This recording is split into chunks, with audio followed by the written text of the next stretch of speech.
Okay, it is 3 o'clock. I am closing the poll.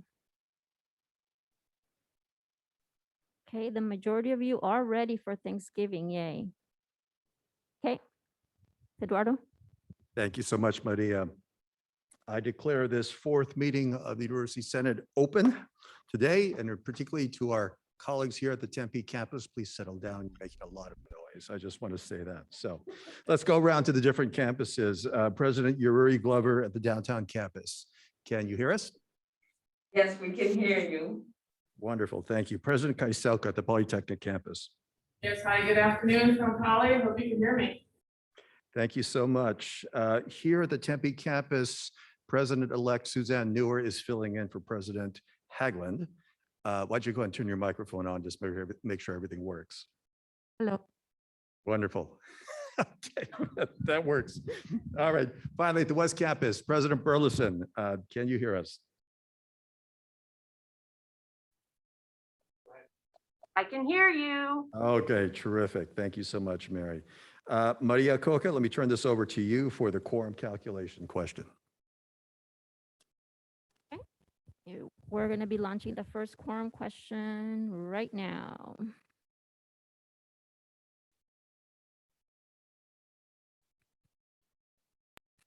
Okay, the question reads, please select the campus which you represent.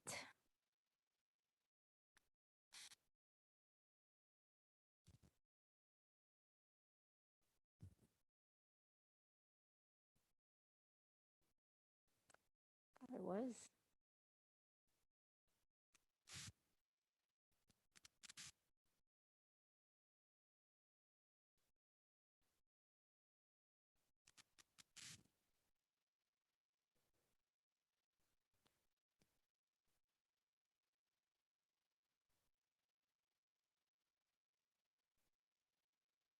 Okay, we're going to be ending the poll.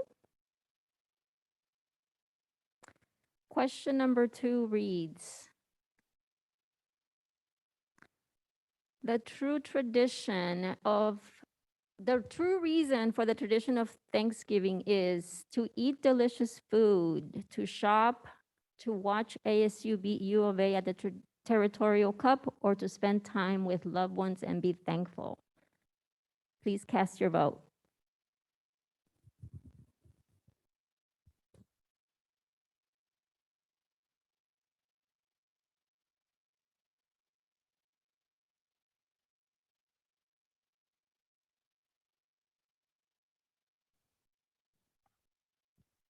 Ending the poll. And the answer for the majority of you is D. Thank you. E. We have quorum. Okay. Thank you so much, Maria. We'll have a discussion about the correct answer after this meeting. So the minutes for our Senate meeting on October 25th, 2021 have been distributed. Are there any corrections or additions to the minutes?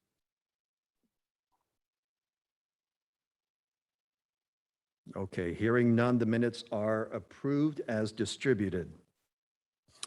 I have 3 items in my report for today. First, I am very pleased to announce that Penny Ann Dolan, Professor of Practice in the Fulton School of Engineering, will serve as the University Academic Council Chair and President of the University Senate for the 2022-2023 year. Congratulations to Penny, and I look forward to working with you in this capacity. Second, I'm very pleased to highlight Senator Rimjim Agarwal, who is this month's Senator Spotlight.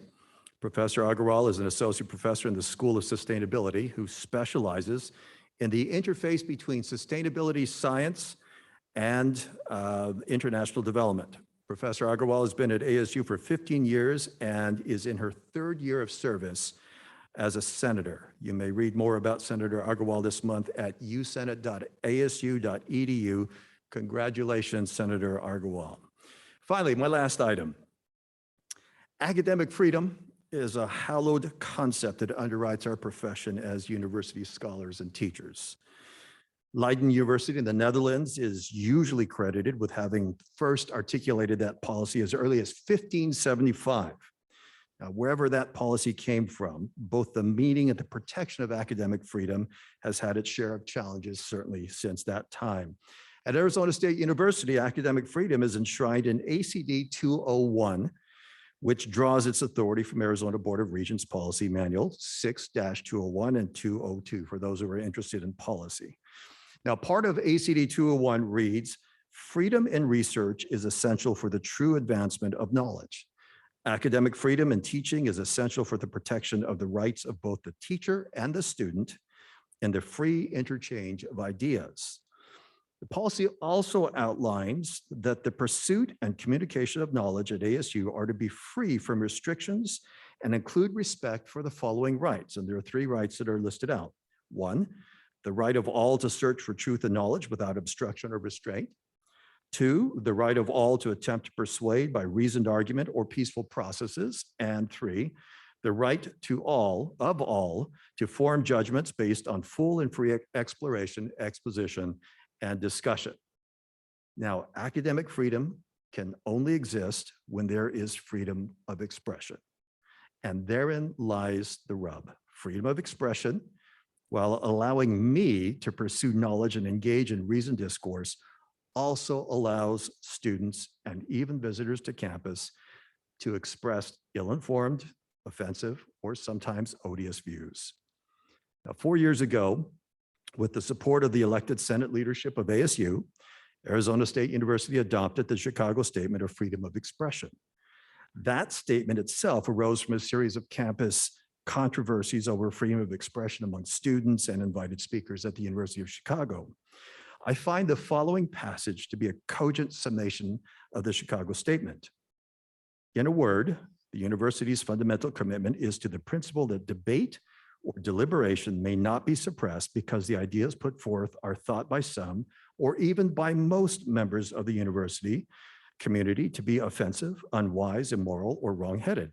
It is for the individual members of the university community, not for the university as an institution, to make those judgments for themselves and to act on those judgments not by seeking to suppress speech, but by openly and vigorously contesting the ideas that they oppose. Indeed, fostering the ability to members of the university community to engage in such debate and deliberation in an effective and responsible manner is an essential part of the university's educational mission. Now, the year after we adopted that statement, in 2019, President Crow was moved to write the following in response to campus incidents. Some recent events and responses to those events caused me to write today to remind you of the values that bind the ASU community when it comes to free speech. As stated in our charter, ASU is measured not by whom it excludes, but by whom it includes and how they succeed. We also take fundamental responsibility for the overall health of the communities we serve. Now, he goes on to say, ASU has an opportunity to be a model for the rest of society. We can disagree without being disrespectful. We can share thoughts and ideas without repressing the thoughts and ideas of others. We can speak and behave in ways that serve to inform and enlighten without threatening or intimidating others. We can and should learn from perspectives different from our own. And we should embrace the opportunity we have to do this in a safe environment here at the university, free from hostility and fear. ASU staff, including police, are here to support students and promote a safe environment where the free exchange of ideas can take place. Now, during this fall semester alone, we have experienced moments that have challenged whether our campuses can serve as a model for the rest of society. Fortunately for us, we have colleagues at ASU who have been actively engaged in developing models of how to promote civil discourse on our campuses. Joe McGregor, who has given devoted service to the Senate, had a planned day-long series of workshops on civil discourse that was supported by faculty senates of the 3 Arizona universities. It was to have taken place last year, but an epidemic got in the way.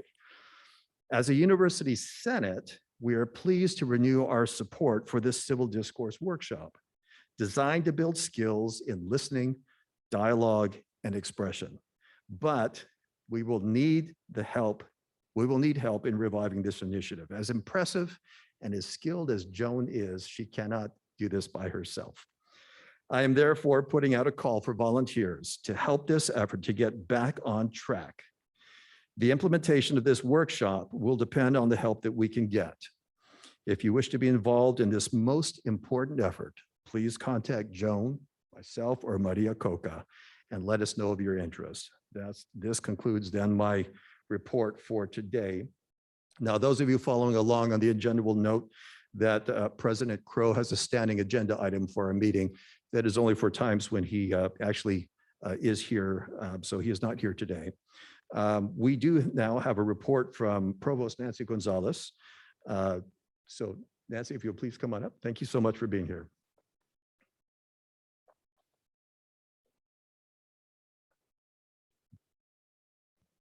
That is good.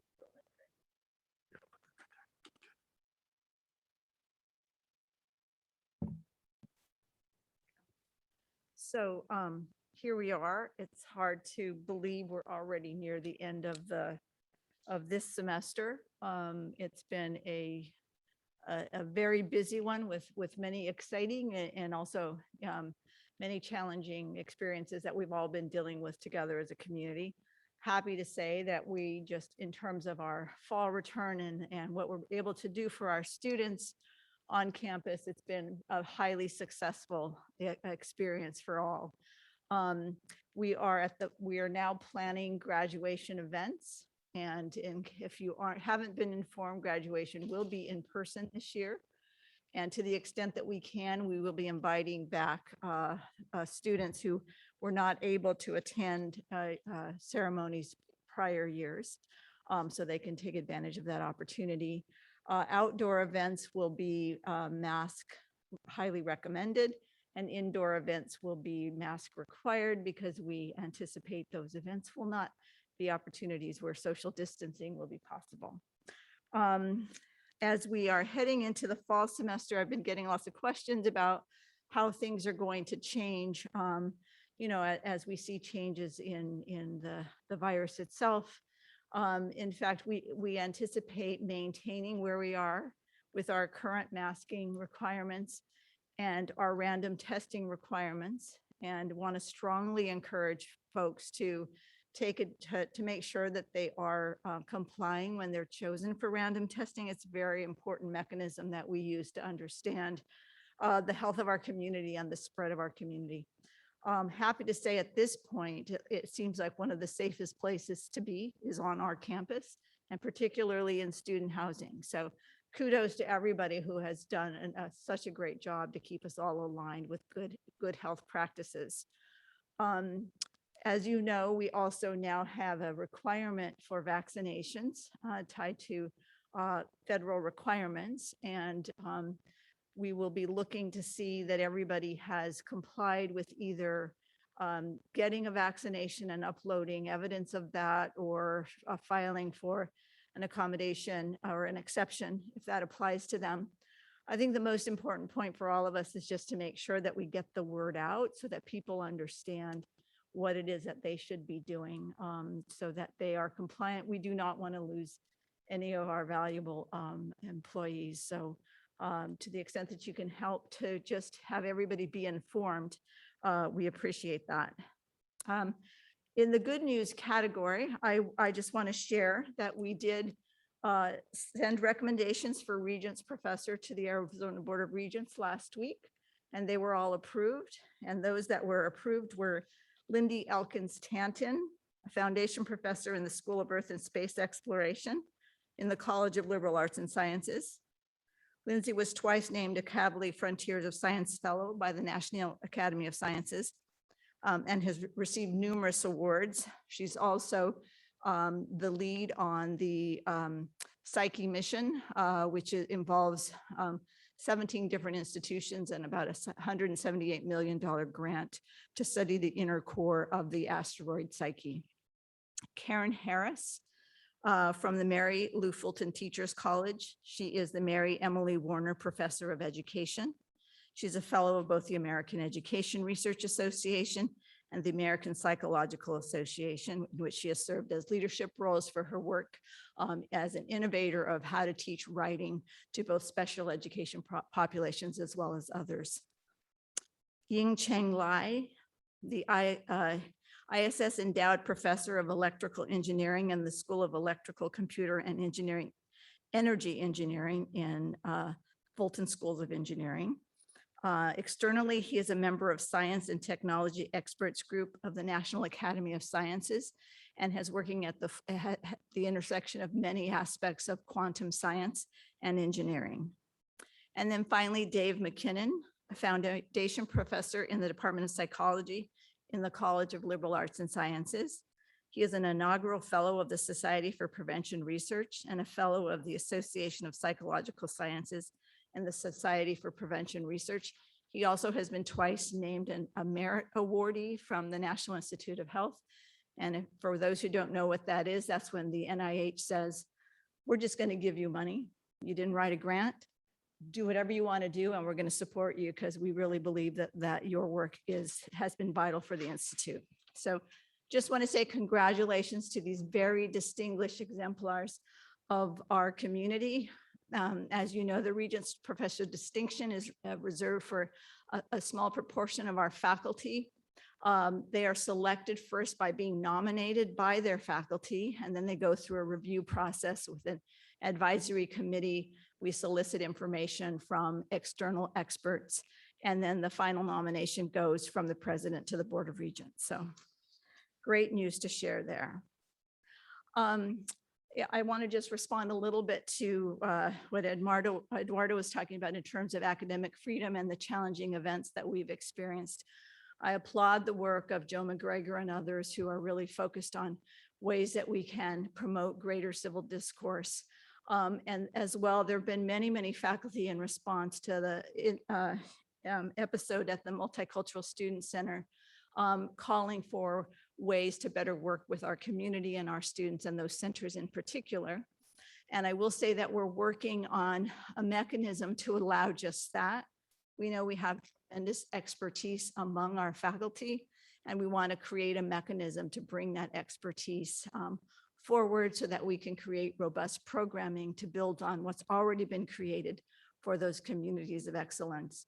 And I think also make sure that we inform the community about what's already been done. I think that the events and the media attention have in some ways detracted from a broader understanding of the programming already in place. The fact that the communities of excellence have actually been operating on our other campuses for almost a full year now. But we recognize this as an opportunity to improve and to do better. And we want to find an inclusive way to invite faculty and others who have a lot to offer to this effort.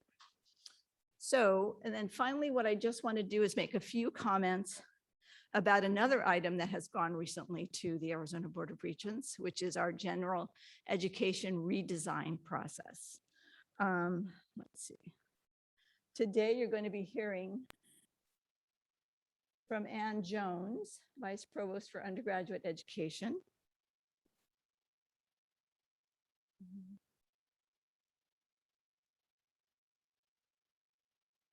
Who will be describing the process that has occurred to date to put us in a position to be able to do something that is a massive accomplishment, which is to redesign general education for Arizona State University, something that we haven't done for at least a couple of decades.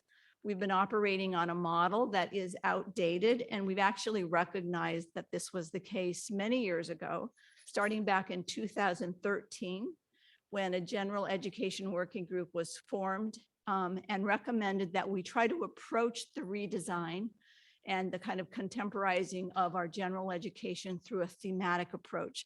Thought it would be useful to just sort of step you through what's happened since then, where we are now, what are the challenges and the tasks that lie ahead of us.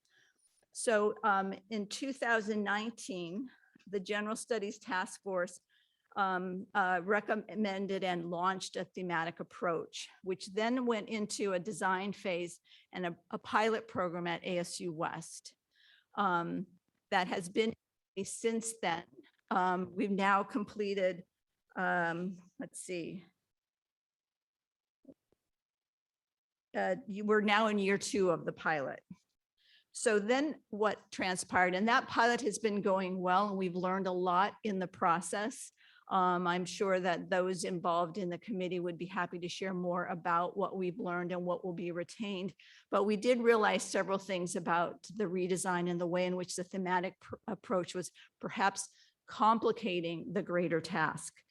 Then what happened was that in 2000, in the winter of this past year, the Arizona Board of Regents came forward with a request that we redesign general education with very specific guidelines as to how they wanted that to happen. They then charged the provost of the 3 universities to come forward with a plan for how to do that. So today, Professor Jones will outline the general framework for how we think we want to go about this approach. We presented this to the Board of Regents a couple of weeks ago and got approval to move forward. So I want to just make very clear that what we've been doing is a general design of the program.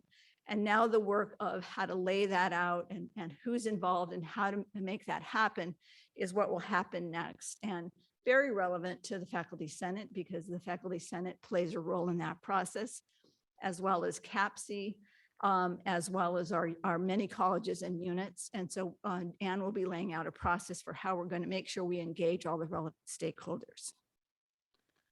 So I want to also just make sure I take time to thank a committee that has been working since we were charged by the Arizona Board of Regents to do this redesign. Last spring, we decided to convene a group that would be inclusive of many important stakeholders in trying to set out the framework that we would use to approach this. So faculty from each of the colleges that teach undergraduate education put forward somebody to be on the committee. Leaders from the faculty shared governance were also included. We also had people who had been on the previous Gen Ed redesign efforts, faculty leadership from the Senate, representatives from CAPC were also included in this design team. And I have to just say they have been working throughout the spring and across the summer to really think through what I think is going to be a very exciting direction for us.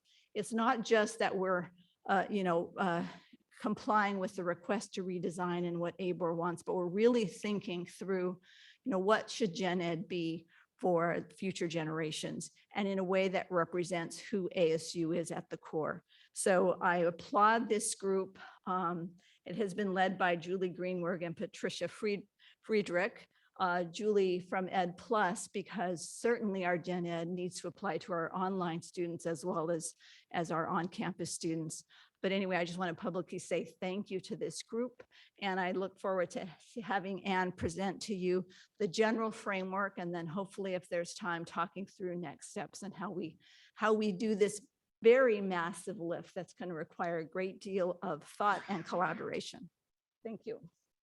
I will, before I turn it off, pass it off to Anne, and you might have other things to do before then. If there are other issues or questions that you wanted to hear about, I'm happy to address those. Okay, since Eduardo doesn't have a mic, I'll go ahead and ask. Downtown, do you have any questions? Questions from downtown. Thank you. Polytechnic, do you have any questions? No questions, thank you. Thank you. West Campus, do you have any questions? No questions from us. Tempe, Okay, I'm going to go back to academic freedom. So an email written by a Shippers faculty member in support of the Multicultural Center students and circulated internally on a Shippers listserv appears to have been forwarded to Campus Reform. That website posted an article. The article has now been shared on Breitbart. So the author of the original email has since been subjected to threatening email messages, including violent and misogynist message sent to their ASU email account. So a study published by the AAUP found that many respondents, 40%, reported threats of harm including physical violence or death following campus reform stories about them. And they reported that by far the most frequently identified topic that attracted campus reform coverage was race. ASU authorities have been notified. The situation is being monitored. But what more can we do to ensure that those speaking up about racial justice matters at ASU, students, staff, and faculty alike can do so without fear of harassment? Yeah, that's a great question. And I will say that that's not the only example of people who've been targeted for speaking out or targeted for just being the dean of a college where some event happened. One thing that we do is we try to move very quickly to make sure that we're investigating the situation to make sure it's not one that looks dangerous or likely to escalate and provide protection to either the faculty or the students involved. So one thing I would highly suggest you do is you can contact the provost's office, you can contact the police directly, and they will look at social media. They will, follow through on those emails and do an investigation to kind of figure out what level of risk is involved and do what we can to protect. I will say that most of those responses that we get come from the broader community. Far fewer tend to come from within our campus. And we certainly stand behind our faculty. We work closely, for example, with communications team, with the Office of General Counsel to help these people in these situations to craft responses, and we'll even take over that communication from them so that we're sort of trying to respond responsibly and in ways that don't place those people at greater risk.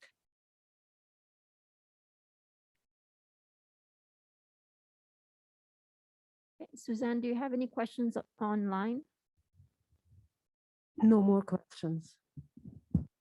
And no other questions. Thank you. Thank you. Thank you, Provost Gonzalez.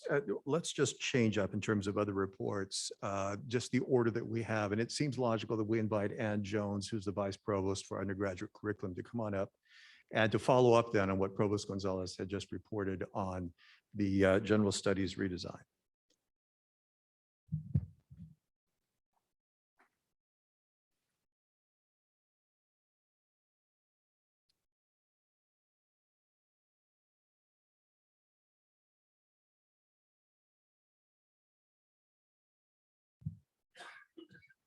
Until I have slides, I'll just thank both Provost Gonzalez and Professor Pagan, Eduardo, for inviting me to have an opportunity to speak this afternoon to this group about the work that the General Education Ad Hoc Redesign Committee has been working on. As Provost Gonzalez said, we started our work in spring, and this group has been working tirelessly through the spring and summer, really putting together, I think, a very exciting framework for thinking about how to redesign general education at ASU. As all of you will know, you saw on the slide from Provost Gonzalez that this is a process, not a moment. We've been doing this for quite some time. This is a very, very difficult and very important process insofar as the general education curriculum affects every undergraduate who goes through our university, and in some sense defines what we think an undergraduate, graduate of university should know or be able to do. And so it's quite a statement what we put into our general education curriculum. My presentation today is going to loosely have three parts. First, I want to introduce the philosophy and goal of the framework that I'm going to show you today. And that's going to serve as a context for then talking briefly about the components of that proposed program. In particular, I'll call out how that proposed structure is both aligned with the new ABOR policy for what must be included in the general education curriculum, but also plays up the unique strengths of ASU. And I hope you'll see that this committee really took to heart the task both of being compliant with the ABOR requirements and also representing the unique strengths of us as a university and a faculty. And then finally, I want to talk about the next steps in implementation. So where we're going in terms of filling out the rest of this curriculum and how you can be involved in that process. So let's jump in Let's see. Where I have a remote control that doesn't do anything. It's very exciting. Okay, so let's jump in with the overall goal of this program. The goal of this program is not to train students in any one particular discipline. That's what a major study is. The goal is not merely to give students an appreciation for the breadth of knowledge that we teach in the university. Instead, the goal is to teach students to step outside their own disciplinary experience and to think like someone else. And I'll pause for a moment because I think the world would be a quite different place if we all had that skill set. That's a bold goal. It has two parts, as you'll see in the structure of what we're proposing as a program. First, students have to be aware of knowledge. They do have to know things. And second, students need a strong set of tools that they can apply across disciplines to think and solve problems.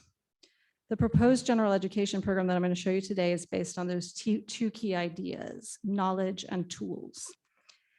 Finally, it's also important that general education is part of the larger degree that a student completes. Our students don't do degrees in general education. They pick a major and the general education is then part of that degree.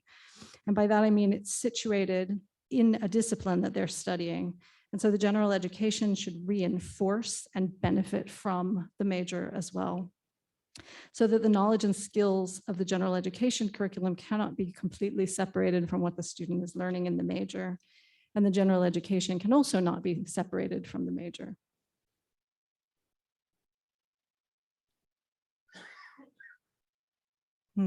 Okay. We try it a different way then. So we're proposing a general education program, which is based on three interconnected pillars: knowledge, skills, and assessment. I'm going to define each component in more detail in the rest of my presentation. But before I do, it's important for me to note that the presentation is linear because I am a person, I work in time. But the idea is for these three parts to be interconnected and working together to achieve the goal. College graduates aware of the branches of knowledge and with the skills and experience to apply that knowledge to solve problems. To articulate the contours of connectivity between these pillars within this program, I'm first going to introduce the knowledge areas that we are proposing, the core competencies, and then I'll talk about how they work together to address something that we would all think of as an interdisciplinary goal. So if I could have the next slide, please. The program is proposed, like our existing program, to be based on knowledge areas. In the proposed program, students will complete a required course of 32 credits of lower division coursework across 7 key knowledge areas that you see on this slide. Now, it's important to note that these are not the traditional disciplines of the liberal arts or even of ASU's existing general education system, but rather 21st century knowledge areas that are aligned with ASU's expertise and consistent with ASU's design aspirations to fuse intellectual disciplines. These were carefully selected by the faculty in the ad hoc committee that Provost Gonzalez described, really representative of all of the colleges across the university. I've highlighted a few features of these knowledge areas, or I'd like to highlight a few that are specifically aligned with ASU as an institution so that you can see how courses within them will work. The courses within them are not intended to be traditional appreciation courses, but rather opportunities for students to apply knowledge, to develop skills and solve problems. So it's really important that each of these are interdisciplinary areas in which students will both be exposed to knowledge, but also asked to use knowledge to solve practical problems. So I want to draw your attention to a few knowledge areas that I think are representative of ASU. The first is the one we've called governance and civic engagement. It was very important to the committee that this knowledge area include those words civic engagement, that it not specifically be governance. The knowledge area is intended to expose students to political theory, American institutions, legal structures, but in the context of thinking about how citizens engage effectively with those ideas and structures. So it's intended as an interdisciplinary area focused both on developing student knowledge and also skills to act in civic society. You see here this deliberate interplay between exposure to knowledge, but also learning what to do with knowledge and developing the skills of scholarship. The second area I want to draw your attention to is the one called global communities, societies, and individuals. Again, this area was deliberately selected to include the word global and also to cross a myriad of scales from the individual to the community. Again, intended to be interdisciplinary and focused on developing conceptual understanding, but also getting practical intercultural skills to use across a variety of contexts. The third area I want to note is the one entitled Global Sustainability. This area was very important to the committee, unanimous feeling among the committee that this needs to be included in a modern general education curriculum. The area is aligned with ASU's ambitious project to create a medical center for the planet that we now call the Global Futures Laboratory. It capitalizes on ASU's unique expertise in this area, and it is again overtly interdisciplinary. The idea is to include students to scientific, cultural, and political challenges essential to the health of our species and the planet. Like the other knowledge areas, it's intended to challenge students to use knowledge to solve problems and in action. And finally, I'd like to note also the last knowledge area on the far right of the slide that we've entitled Scientific and Engineering Thinking and Practice. This label is intended to remind us of ASU's strengths in engineering and use-inspired scientific research. The knowledge area explicitly acknowledges that scientific education in the 21st century cannot merely be exposure to scientific laws. It must explicitly seek to teach students to think and practice science and engineering. That will mean analyzing data, designing experiments, and solving problems, not merely being aware of scientific knowledge. And as I mentioned at the beginning of this slide, each of these areas is meant to blend an exposure to key knowledge with opportunities to practice the work of scholars in those disciplines, to create and to solve problems. To focus the curriculum on this combination of knowledge and practice, we've drafted at present preliminary learning goals for each area on this slide, but at the moment those goals are merely illustrations. They're not meant to be definitive or exhaustive. The next step in this design process is to pull in a larger collection of faculty through a series of workshops, ideally to engage the entire faculty, so that faculty with expertise in each of these areas can outline the particular learning goals that will be required of students in each of these courses in more detail. So if I can have the next slide. The second component of the proposed general education program is a set of 6 core skills and competencies shown here that we expect every ASU student to develop. This set was drafted based on the ABOR Policy 2210, the National Association of Colleges and Employers Career and Self-Development Competencies, and ASU's design aspirations. They are 21st century skills that apply across all the disciplines of our university. These skills are connected back into the undergraduate education curriculum in 2 distinct ways. First, the skills are intended to help guide the practical parts of the knowledge areas that you saw on the previous slide. Second, the intent is that these skills will be incorporated into disciplinary coursework within majors, so that students will be afforded the opportunity to be exposed and to develop these skills across multiple courses and multiple contexts. In parallel, we hope to develop the digital infrastructure necessary to regularly advertise these skills and competencies to students in places like course descriptions, syllabi, and curricular maps, so that students will be aware of what skills and competencies they're gaining and where they're gaining those skills. That part requires a bit of technological development. The goal is to ensure that students are aware of their own experience and also able to reflect on their growth as scholars and practitioners, ideally setting themselves up to be lifelong learners and to continually learn throughout their lifetime using the skill set they develop in their undergraduate degrees.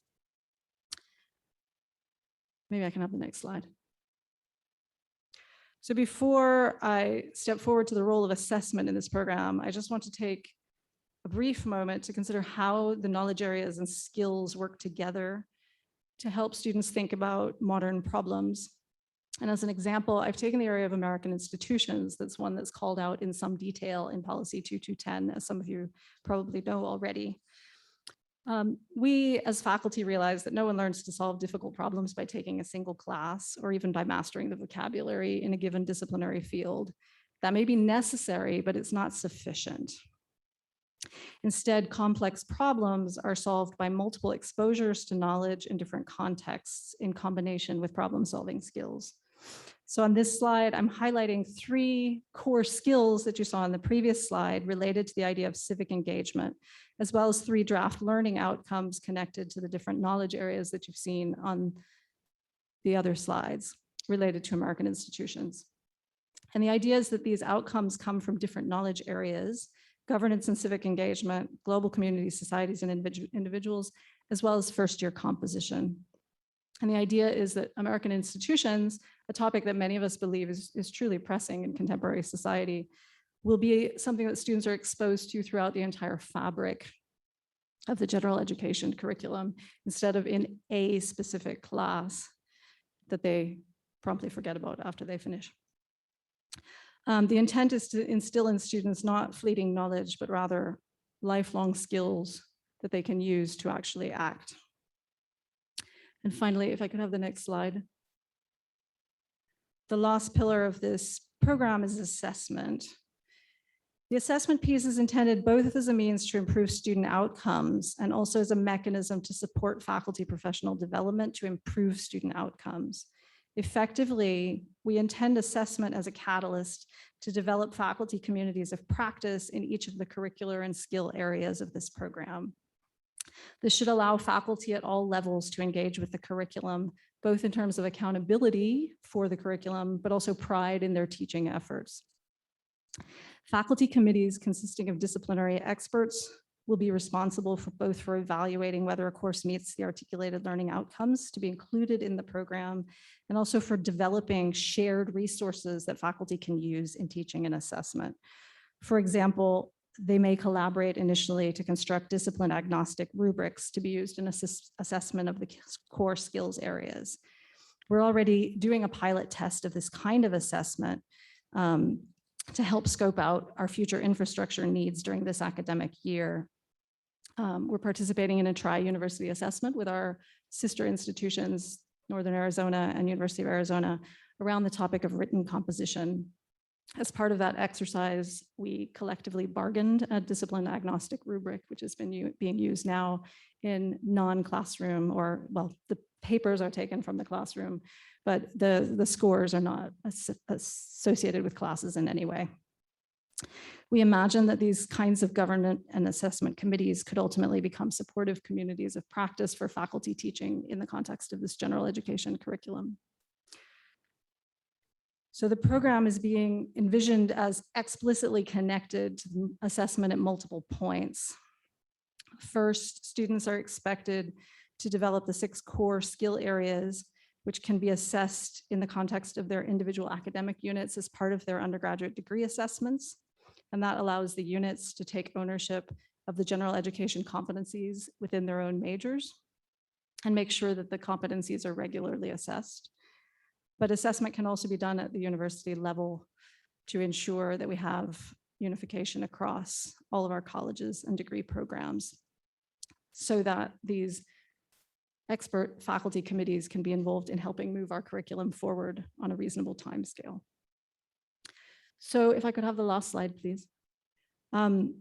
To close, I just want to say again, we're in the middle of a process. This is not a moment, but rather a process of reimagining what general education can look like at ASU.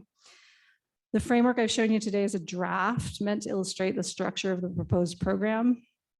The next step is a series of broader faculty workshops to define the specific learning outcomes for each of those skills, competencies, and knowledge areas, to define criteria for including courses within the program, and to outline specific faculty governance structures and assessment procedures that would be used within the program.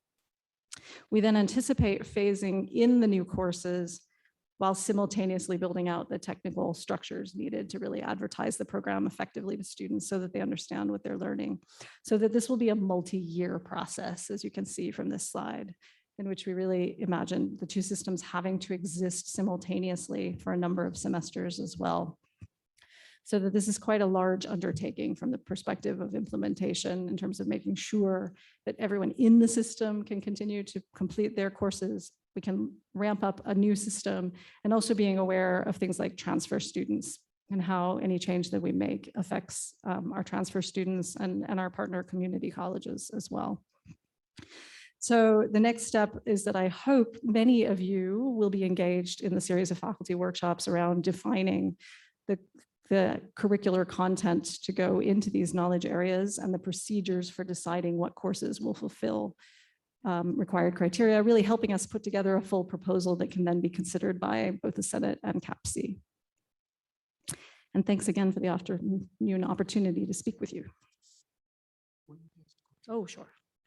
I love questions. Okay, so we're going to start with downtown campus. Do you have any questions? No questions here at the downtown campus. Thank you. Thank you. Polytechnic, do we have any questions? Polly's good, thank you. Thank you. Tempe, Yes, we have a question from Senator Mejia about, is there a link to the slides that can be shared? I think there's a recording from ABOR, but I'm sure we can get the slides as well. But yeah, there is a recording at ABOR that people can watch as well. Thank you. and we will be posting the slides on the Senate website as well after the meeting. West Campus, do you have any questions? No questions, but I would like to say that that was very helpful and informative, and thank you very much. Thank you. And Maria, no, there were a few more questions coming in meanwhile from Tempe. no, yeah, go ahead. Senator Carisi, would you like to ask your question? Yes, yes, thank you. Thank you for the presentation. I just wanted to know if the University Senate will have any special process. I think Eduardo is on the committee that you have, but if senators are interested, how can we engage in this process? Yeah, Eduardo and I have been talking about this recently. So we are, I hope in the few weeks, going to be able to roll out a process of thinking about how to ensure there will be Senate representation on the leadership committees for each of the knowledge and skill areas. But we are inviting all faculty to participate in the workshops around defining those learning outcomes as well.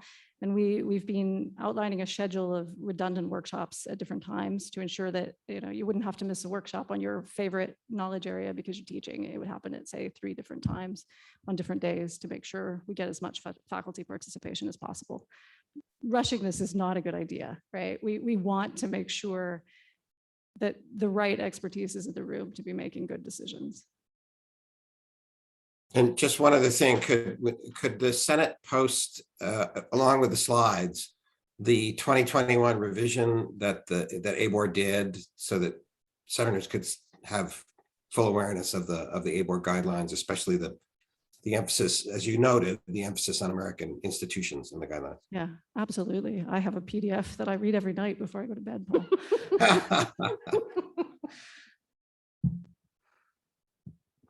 Secretary Vandermeer has a question. Would you like to ask that yourself? Sure. Actually, and I'd like a follow-up to what Senator Carisi asked.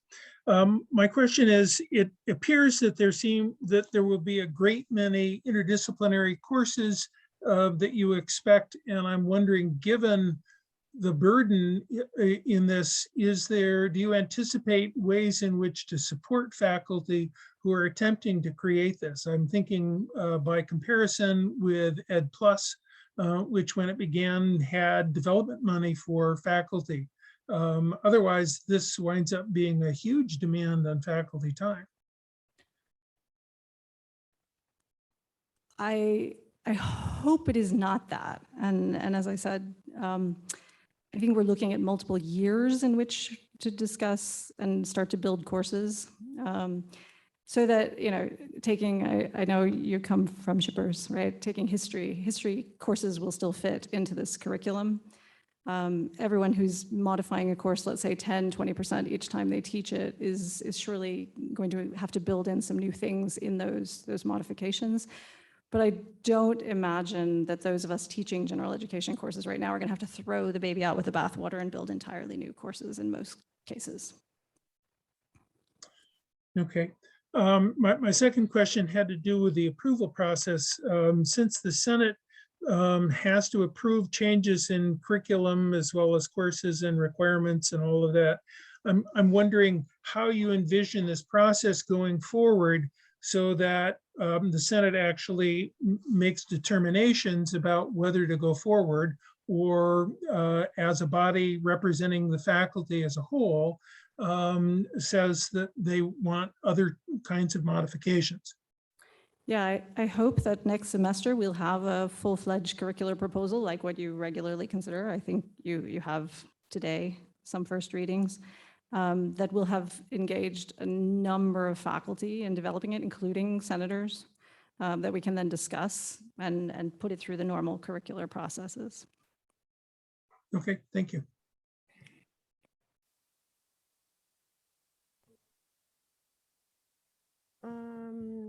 Not directly related to that presentation. Okay, so I have one question from Senator Alexander Young. Go ahead and unmute. Yeah, I just wondered from the perspective of Barrett, what has the committee done so far to talk to Barrett faculty about, the unique place of the human event sequence in the GE, broader GE curriculum? I know Christian Alcantara is on the committee, I believe, but I just wondered what the status of that was at this point. Yeah, we haven't talked explicitly about the human event sequence, but we did have representation from Barrett, and Nicola Foote was on the committee initially as well.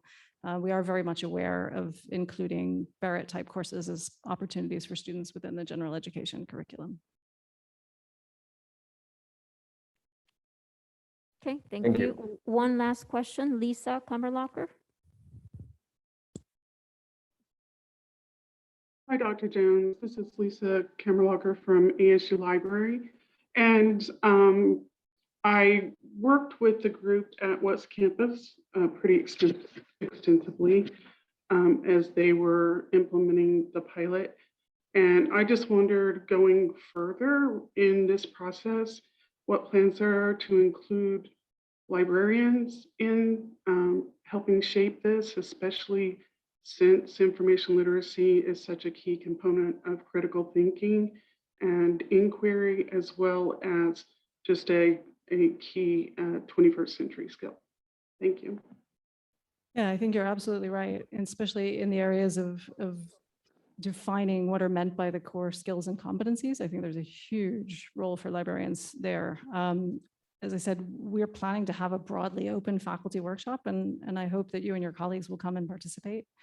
We're also asking undergraduate advisors to offer some insights into how the curriculum affects students and their abilities to graduate, all the sort of practical aspects of things. We've also engaged the provost curriculum team in thinking about how to implement the technological parts of things. I think we're going to find there's a lot of faculty and staff we need to engage, both in defining the curricular content as well as the actual logistics of how to make all of this work. How would we find out about those? I hope that Eduardo, as your Senate president, is going to advertise very widely once we agree workshop structures and dates. Terrific. Thanks so much. Maria, there is another question from Tempe campus. Senator Lopez, would you like to ask your question? Yes, my question is about the distribution of units for the core competency. It seems like it's heavier towards the STEM side. Is that distribution up for debate in this invite that the senators are getting to be part of the discussion? Or is the debate just on what classes are going to fit into each of those categories? We do not envision discussing the distribution of credits and the labels again, unless everything goes pear-shaped. I will say the faculty within the committee have spent many weeks and months discussing what you've just asked about.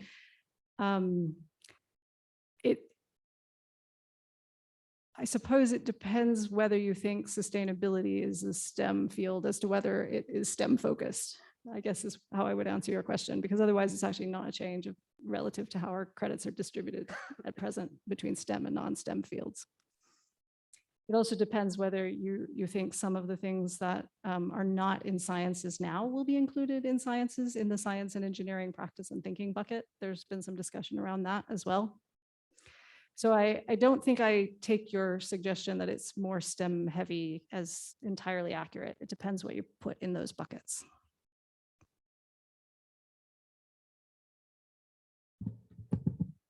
Please introduce yourself. Oh, sorry, I'm Toby Harper from Shippers, and another historian.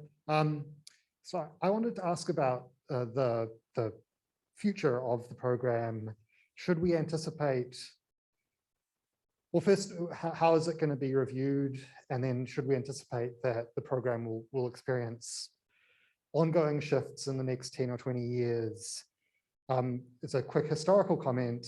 A lot of the priorities of this program actually sound a lot like what 100 years ago Columbia College sought to do with the kind of prototypical general education program, Contemporary Civilization. If you look at the syllabi from those from 100 years ago, it's very, very different and very strange and very, very contemporary oriented. And that sounds a lot like this, but being contemporary oriented, things change. And how is this going to change across the time that many of us may still be at ASU?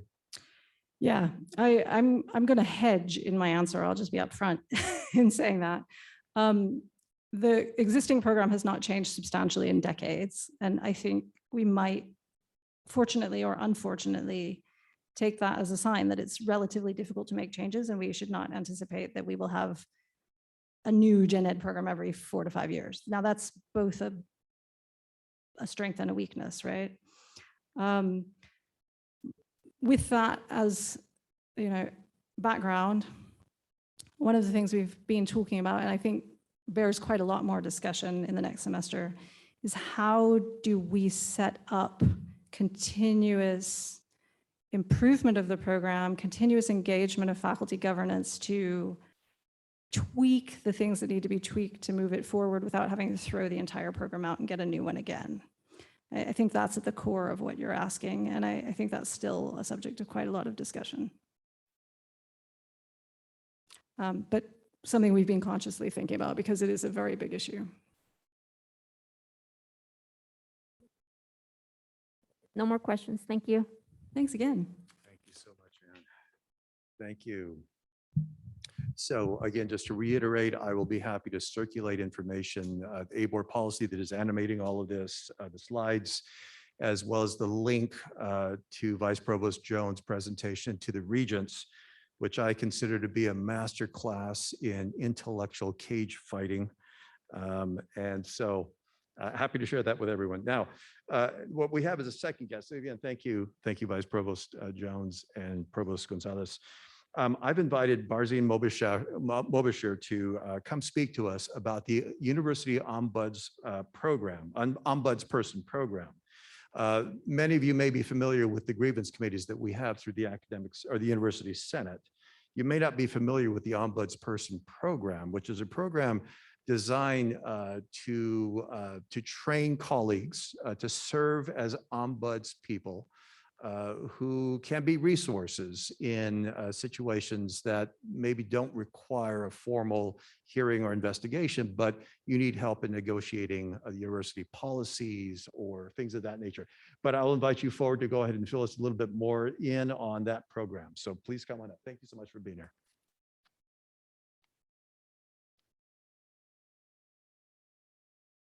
Thank you very much, Dr. Pagan, for the opportunity. Good afternoon. My name is Barzin Mobashir, and I'm a faculty member at ASU. And I've been a faculty member at ASU for the past 30 years. So I've certainly experienced the growth of the university and the opportunities and challenges. I was asked to serve as the chair of the Ombudsperson Committee, and this is the first year that I'm serving in that capacity. So I did not prepare any set of slides because I really wanted to have a heart-to-heart talk. In other words, not get involved in the bullet items, but talk about what it means to me, what it has meant to me for the last 6 or 7 years that I served, and where I think it can fit within the university's guidance system. Technically, we do have a grievance process dictated by the university procedures. And that system goes through addressing any kind of a friction or any kind of a misunderstanding or the grievance that a faculty member or a staff member may have. But the step before that is if somebody is trying to file a grievance, there is a check mark that they have to address, and that has to do with the fact that have you sought to resolve this issue through the Ombudsperson's Committee. What that means is that it puts the Ombudsperson Committee as a step in the process of as a first step in the process of grievance, but it is a different step because it is a process where we're not, as an ombudsperson, we have no power. We have no mandate in terms of supporting a cause or a person or the organization. We don't have a lot of say in this, except only one deep down core belief system. And that core belief is that the system is fair, the system treats everybody equally, and we have policies and procedures that should be able to stand up to any new type of a grievance that comes in. So with that belief system, we go forward. We have no specialized training, but that feeling of empathy and the feeling that we need to work with faculty and the staff and every employee here to make sure that they feel welcome. And the reason for that is because many times we see people who feel that they're against an organization that is dead set against ruining their career or changing things. And that's the feeling that I get from a person when they call in a very agitated way and they really want to see, well, what do you think you can do for me? Because I don't think that I'm getting anywhere with my chair or the dean or such. And at that point, we kick in the process of our approach. And our tools are the following. First of all, you have to be a good listener. You have to listen and take the information in. And I guarantee you that many of the cases that I've dealt with, I had never even thought about that something like this could happen, that a person would feel this way. And toward the end, I'll go through a couple of examples to share.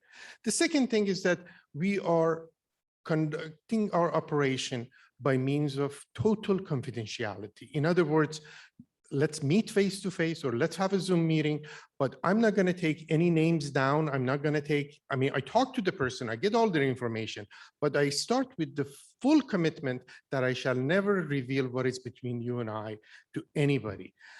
I get the information from one party. We would try to get the information from the other party as well, and then try to find out where does the ACD manual stand when it comes to this. Is anybody in violation? Is anybody looking into pushing the system beyond the levels of capability? So that's basically the way we start. Now, maybe throughout the process, we learn that we need to address these topics a little bit more diligently and such, and that's perfectly fine. We can do that. Who do we report to? We report to the office of the VP. And the provost's office, which goes directly to the office of university. At the end of a year, the committee submits our report, and the report is again maintains the confidentiality of the people. So I don't say such and such faculty member from this college contacted me about some item. We just try to identify the case as an indicator of the type of issues that have caused friction on campus and try to reach a resolution. And we also state what the resolution was reached. Do we have to win every case? Do we have to solve every case? No, because let's say the faculty member or the administration may decide that, okay, that's it. We've tried to work with through the Ombudsperson's Committee and it didn't work. So we're going to move on to the formal grievance. So the formal grievance is always there. It's just that, is there any way we can reduce the friction? Is there any way we can convince the person to better understand whether what they're expecting is reasonable or not reasonable, or if the university can meet up to their expectations. Normally the parties are, as I mentioned, there are two parties, and we have to, and I personally, because we don't have any authority, it gives me this power of being able to contact a specific dean's office and ask him that, certain questions. What is your policy about space? For example, a faculty member who's lost their laboratory because they were inactive for 3 to 5 years and their space is being allocated, laboratory space. And then they say, well, so that becomes a whole major issue for them. But then you have to look at it from a broader perspective that the university is moving forward. Laboratory and space are not individuals' personal property, and that has to be added. So we need to communicate those issues with both sides and try to find out, has there been enough effort put in there to communicate, to make people aware that if you're not involved in research projects, maybe some of your course load would be increasing. So there is this balance that has to be maintained. It's nothing personal against you. So those issues are some of the approaches that we have. The tools that we use is try to maintain the integrity, try to let both sides of the issue know that you're not here judging them or evaluating the system. There have been times that faculty asked me to just attend the meeting that they were having as a mediator, and I agreed. So I go to the meeting. I have sat in meetings where I didn't speak a single word between the dean and the faculty member. But when we came out, the faculty was so appreciative, because for a second, the person thought that there was somebody over there, and the whole dynamics of the system changed. And if I can do something like that, to be there listening to two people having a conversation, as much as I may agree or may not agree, I'm not there to decide. But if it makes the friction level to drop a couple of notches, I think I've served my purpose. But most importantly, since we don't have the information, many times we promise that we're going to get them the information. We're going to find out the policies that apply. We're going to find out and then you can apply your approach, call the organization or the specific unit, try to find out what is your specific policy about the titles, let's say, for example, of a person, because a person feels that they're being demoted. And when they feel that they're being demoted because of the title change, then it becomes the kind of approach that you have to find out from the other side, from the HR. Talk to HR. Is the person getting a salary decrease? Is the person going to get, what is happening? And then you find out that there is a whole unit that's going through restructuring. And this is one of the issues that has to be resolved for the fairness issue. So with that type of an information, I want to encourage the senators to consider that, and before a friction becomes to a point that it creates so much stress for people, try to at least make people aware that we are a service that we provide. We take pride in the work that we do. We're not, because of the confidentiality, we don't talk to anybody, so nobody knows what my workload is, or we refer it among each other. We call one another and share our information within the Ombuds Committee. In other words, I got this case. Do you know how I should handle this? Because many times we are ourselves learning how to work with the system. But again, as I said, the only thing that you need is to have that commitment and conviction that we operate in a safe organization, with a fair organization that values the contributions of every single employee, student, staff, and other individuals who serve the committee.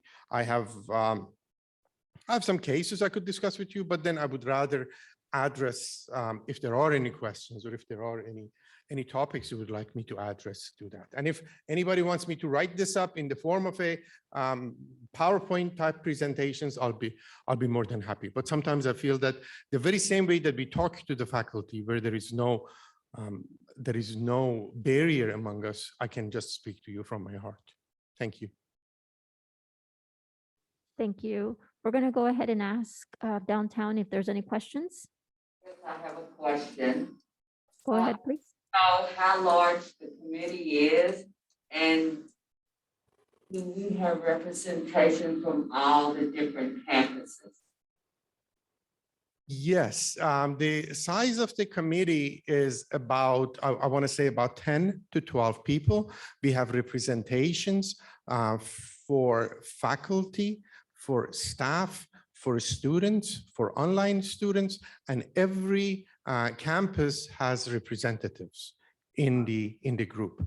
Many times, quite often, there have been cases where I would take a case for a staff member who wanted to talk to somebody, and the person who's handling the specific cases of the campus wasn't available. So normally, many times it comes to 2 or 3 people, and then one person says, I'll be happy to take this case, and the person moves forward. So it is a very, I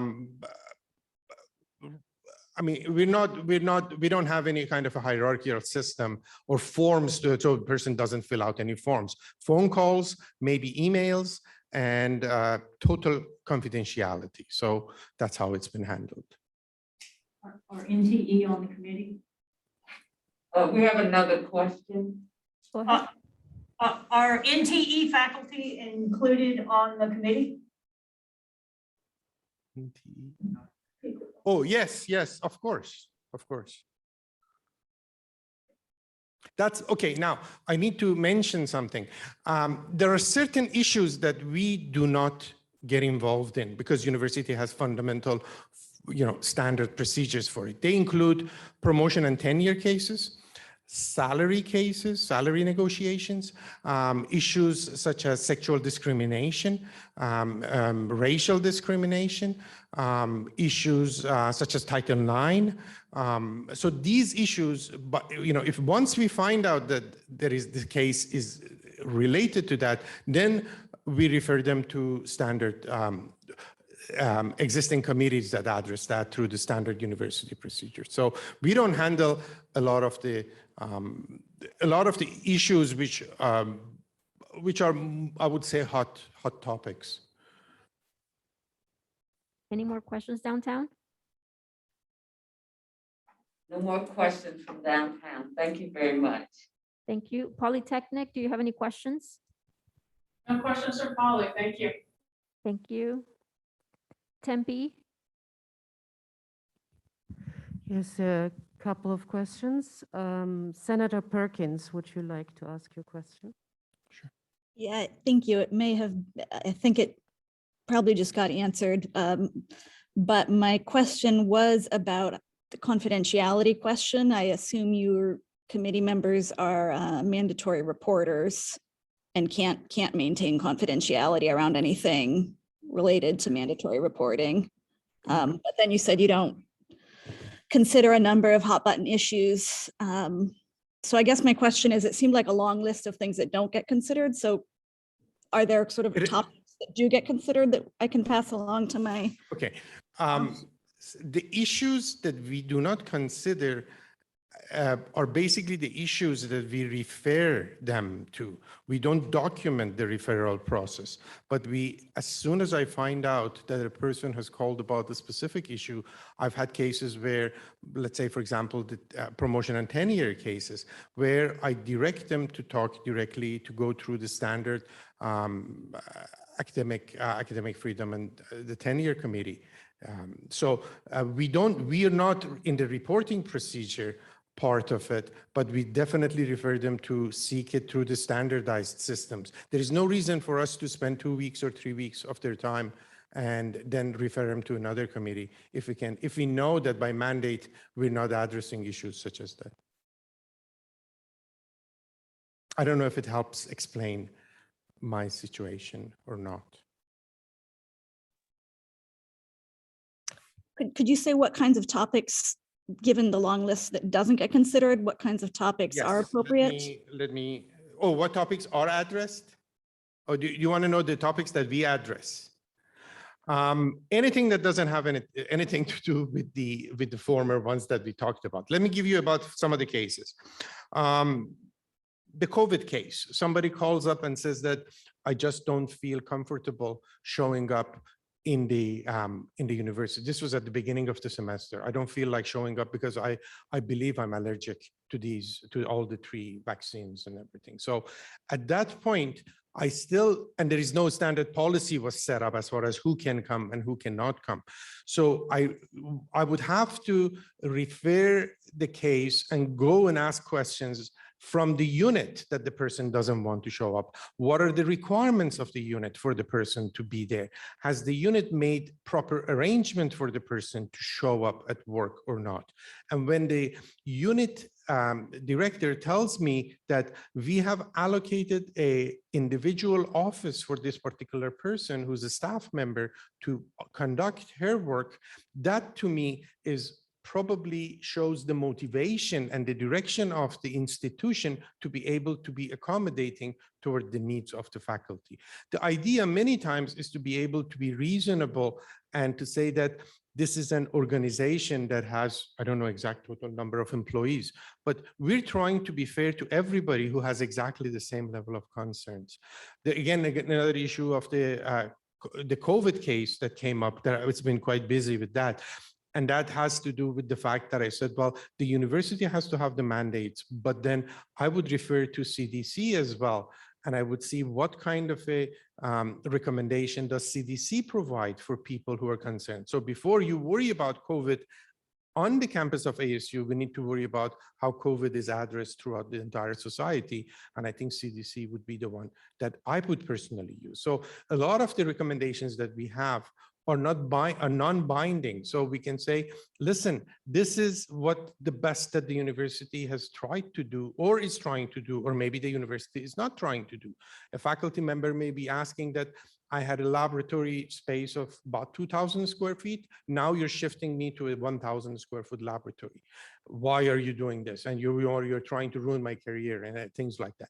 These types of issues are, everyday type of topics that administration is dealing with, but luckily I'm a faculty member who's not into, in dealing with resolving these issues. But definitely I can pick up a phone and ask, what is your expected research productivity of faculty who get this much lab space? And does this person fit within the realm of the facilities that is provided? So again, I want to go back to the argument that we work from a position of fairness and the fact that this is a growing institution. We're changing every 5-10 years. We're reinventing ourselves, and so our facilities and the resources that are provided for people, they need to be changing, and it's nothing personal, or it should not be anything personal.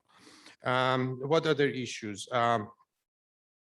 Maternal leave for both parties, both parents. I mean, you have a system that you have both, let's say, husband and wife, both of them are employees of ASU, and then the question of the maternal leave. So some of these issues, I wish it was there when I had my kids, but not anymore. But these are issues that I say, let me find out. Let me call the let me call up the HR and talk to HR representatives and ask him, what kind of a situation do you have in these cases? So a lot of our work is it just simply dig the information and talk to the people who you can trust that they're telling you the standard institutional policy, and this confusion or this idea that you don't know where to go. That's what what gives us the authority to pick up the phone and call people and ask them, how do we help?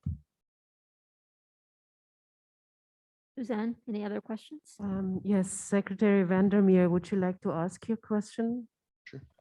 Actually, both of those questions have already been answered. I guess the only thing I would ask is in the past, I think it's in the Constitution, the President Began can appoint an ombudsperson, and I assume that he's done so. Yes, the answer is yes. Any other questions, Suzanne, from Tempe? Okay, West Campus, do we have any questions from your campus? Questions from over here, thank you. Thank you. I have a couple of questions from the Zoom. So Senator Kelly Jackson, please unmute. Thank you, Maria. And thank you so much for this presentation regarding the ombudsperson policy at ASU and procedures. As someone who's used an ombudsperson and found it very helpful, this is very important information for all of us to have. I do have a question, and I appreciate your conversation about fairness, but I think many of us are aware that the way universities operate are sometimes unfair to persons of specific groups. So I'm just wondering if ombudspersons are trained to be sensitive to, say, the needs of faculty and staff from marginalized groups, for instance, women of color, who do experience inequity in pay, inequity in peer and student evaluations, and even in promotion within our university. And I have one more question after that, but that was the first. Yeah. To be honest, the answer to your question is no, we have not had any cases of that in nature.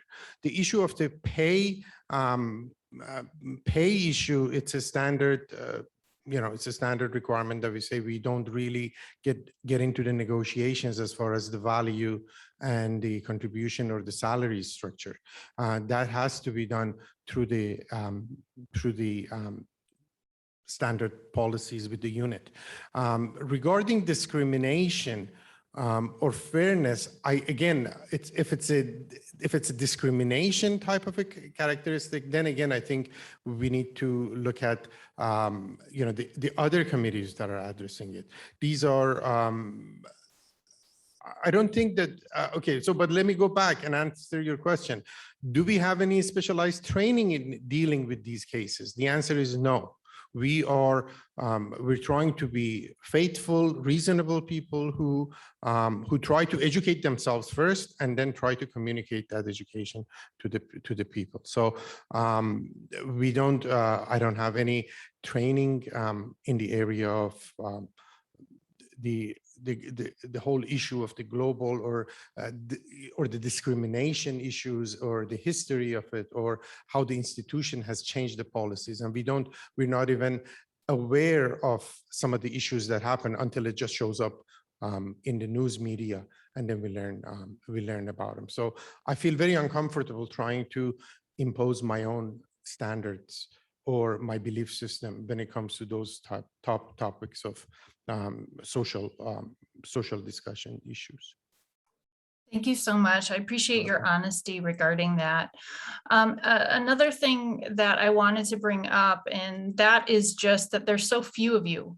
And knowing that, I think having used an ombudsperson in the past, I had the benefit of using someone who was within our own school, at least was familiar with the dynamics that existed. And I'm just wondering if the university has any plans to allow, schools or even colleges to have their own ombudsperson. So then you're not going to have to do all this investigating that you have. They might be well aware of some of the circumstances that the faculty or staff person is experiencing. I agree with you. Actually, that's a question that was posed to me last week as far as can a unit have their own ombudsperson? My point of view is yes, why not? Technically, the entire university faculty, staff can serve as ombudspersons. Many times there are some types of interventions that we do within a unit, within our unit, where we approach a faculty member regarding their behavior or their lack of productivity or things as such. So these types of issues are allowed within the unit, within the system. Now, should every unit have their own? I don't know. I'm not in that position to make that recommendation. But there is one thing I want to say. If I'm asked to go to the School of Music and sit between a discussion of a faculty member and the dean or issues like that, I have no idea how they're operating, what their operating procedures are. But I believe the sincerity of the two parties, and I believe that sometimes not knowing about an entire unit helps us look at it from that far away and say, I can't believe you guys are operating like this, or I can't believe that you spend so much time with your students in your studios, whereas, you know, I'd be happy to see a student show up in my office hour, and you guys require students to show up and work with you for an hour or so. So these types of issues, when we don't know about a system, how the university operates, and we get exposed to some of these conducts of the way some of the faculty spend their time, earns you the type of respect, or then at the same time appreciations for the things that we have and the way we operate. So I'll be happy both ways, but I don't want a structured system, because many times somebody calls and they have to explain to me, you know, I've had cases, let's say with law school, School of Music, engineering. And you know, the first half an hour of our discussion is, tell me how your unit operates. Tell me what are the rules. Tell me what's acceptable. What's your average course load? Do you expect to do research? I mean, so these are the type of things that you need to put the person, deal with them as a person who you don't know. And you may never see them because everything is done on the phone or through Zoom. So I hope I'm explaining it a little bit from a different point of view. I can help you, but I don't need to know you. I can simply learn about the fact that the university, if it has all of these systems operating, functioning, they should have a system, or somebody should have thought of this before. That's one of the quotes that I always tell myself. Somebody should have had seen this type of a conflict before it comes to us. Thank you. We have a final question from President-elect Hala King, West Campus. Thank you. Yes, thank you, Maria. Thank you for the time that you spend listening to people's concerns. How often has your committee been successful in helping resolve the issues before they went up to the previous committee?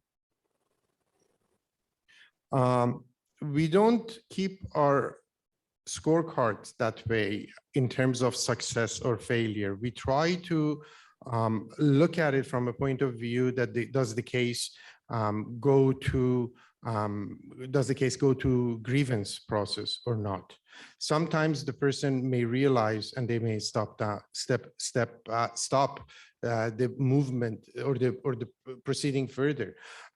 So in that sense, I don't have the statistics of the issue, but I can assure you that we are about 50 to 70% of the cases that come to us, they end up end up with some type of a resolution before it goes to the grievance. So I want to say that we reduce the number of grievances and the anxiety that is there with the grievance process. It helps a lot. But then there have been cases that I have worked on for 8 months. The person comes up with the person comes with their own lawyer to meet me, and I say, listen, I'm nobody. You don't need to bring a lawyer to my office to sit down and discuss this. But they want to do that.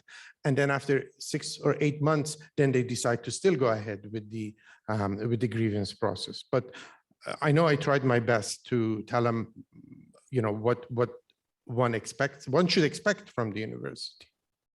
Well, it is good that some of the cases end up not going up to the grievance committee.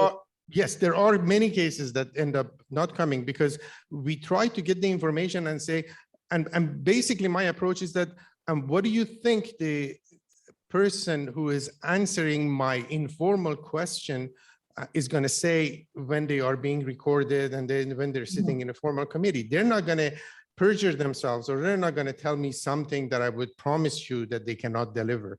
If they can't do it, they won't be able to promise me that they will do it. So there is a level of honesty when people pick up and, you know, and call and spill their guts and they say, oh no, this is an issue. Normally an issue takes a couple of years before it gets to this level. So the moment I pick up a phone and call, let's say when I call the program chair or the director of a school, the moment they say I am from the Ombudsperson's committee, somehow the person knows it could be, you know, one or two of the people who are having the friction with them, and the issue has resolved, gone to that case. So they don't need to go dig up the information. They can tell me that we've been working with this person, we've told them this, that, and everything. So they already know that they have invested some level of energy, and they end up explaining their situation to me with other things that they're dealing with. So it's a heart-to-heart discussion. And many times it could be convincing me, or I might say that, that I think that this person has a case about the requests that they have. So Thank you very much. We all need someone to listen to us at some time or another. Thank you Yes, so much for giving me exactly. the time. yes, thank you. Thank you. Thank you so much, Professor Mobashir, for coming to share with us. I will be sending a link out to senators about the program and also the ACD policy that outlines what the program is about. As I, just in response to some of the questions, as I look over the list of ombudspersons that we have, each campus has at least one, and there are other ombudspersons for staff personnel, for academic professionals, for online students, for academic affairs as well. So it's a broad coverage. But again, I will send you the link so that you can see all of those that are available to you. With that, we move on our agenda to item number 8. We have no unfinished business or general orders, so we will then move on to new business. And we do have some first reads to prepare you for our next Senate meeting, which, as I recall, is in February, right? Now, these first read items are for informational purposes only, although you may certainly seek clarification now, but full discussion on these motions will be reserved for our next meeting. So Denise Bodman, in her capacity as CAPC chair, will inform you of the upcoming CAPC curricular proposals. Denise. Thank you so much. I will direct your attention to Appendix A, which are informational items. These items only come before us, the CAPC committee, but we present them to you. So if there's any issue, you can contact us, but we vote on this and then it doesn't come back to the Senate. So we have 1, 2, 3 informational items. They're all from the School of Transborder Studies, and they're all disestablishing an undergraduate concentration. So if you have any questions related to this before we vote on it and discuss it, make sure you contact us before December 2nd, which is our CAPC meeting. Our actual first reads for things that you will be voting on in the future is we have several requests. We have a request from the College of Liberal Arts and Sciences, School of Historical, Philosophical, and Religious Studies for the name change of an undergraduate certificate from Religion and Conflict to Religion, Conflict, and Peace. We have a request from the College of Liberal Arts and Sciences, School of International Letters and Cultures for the disestablishment of an undergraduate certificate, Globalization and Culture. We have a request from the College of Liberal Arts and Sciences, School of Politics and Global Studies for the establishment of a graduate certificate, Global Securities and Competitive Statecraft. A request from the College of Liberal Arts and Sciences, School of International Letters and Cultures for the disestablishment of an undergraduate certificate, Translation. A request from the College of Health Solutions for the establishment of a graduate degree, Master of Science in Genetic Counseling. And a request from the College of Integrative Sciences and Arts for the establishment of an undergraduate certificate on indoor farming. Thank you.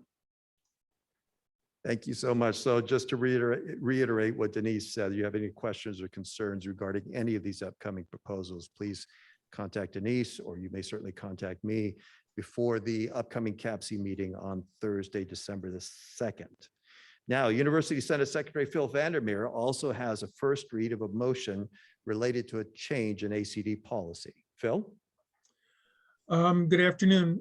This is a fairly simple request. Basically, it is to change the ACD policy on emeritus status to remove the name of an organization which no longer exists and to replace it with the name of the Emeritus College, which was created in 2005. So this is a change which should have been made before, but we can make it now. All right, thank you so much, Phil. So again, this motion will be formally presented for discussion at our next Senate meeting in February. Now, we will address motions that are second reads and action items. So first, the new course proposals were distributed by email on the 10th of November, 2021, and are presented to you now to be voted on in gross, unless there's a request to remove a course from the list for discussion or other action. Is there such a request? Maria, do we need to go around to the campuses or can we just go ahead and pause? All right, we will see if there's a request to remove any cores. All right, hearing none and seeing none. Is that the case? Okay, let's go on moving. All right, we will move on to vote on these course proposals. Maria. Okay, the poll is in front of you. The question reads, do you approve of Senate Motion 2022-10 new course proposal consent agenda?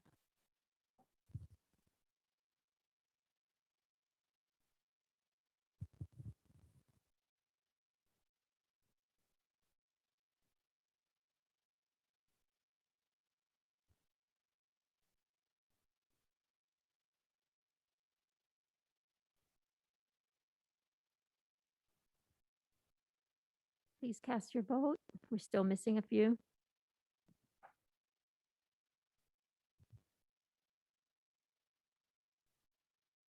Okay, ending the poll. Motion passes with 91 votes, 97%. All right, thank you so much. Now, CAPC has two motions brought to you in gross for your consideration. Back to you, Denise. Okay, thank you. At our last CAPC meeting, we reviewed and approved two requests from the WP Carey School of Business. And so now we bring them back to you, senators, as motions. Motion 2022-08, which is a request from WP Carey School of Business, Dean WP Carey School of Business, for the disestablishment of an undergraduate certificate, honors business consulting. And also motion 2022-09, request from the WP Carey School of Business, Department of Management and Entrepreneurship for the disestablishment of an undergraduate certificate, small business and entrepreneurship. Thank you. Thank you, Denise. Is there a request for removal of either of these two motions for further discussion? All right, hearing none and seeing none, we will now vote on these motions.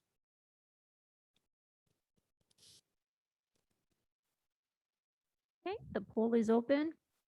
Question number 4, CAPC consent agenda. Do you approve of the CAPC consent agenda as read on 11/22/2021?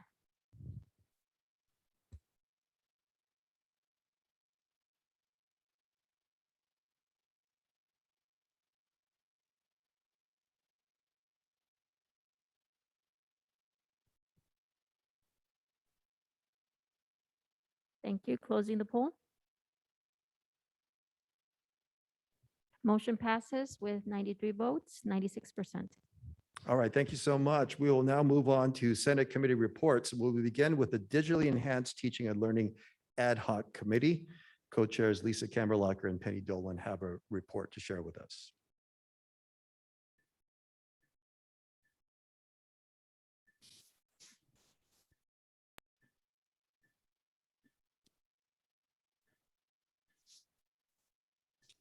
Lisa, Penny? I think, Lisa, you're going to begin. Lisa?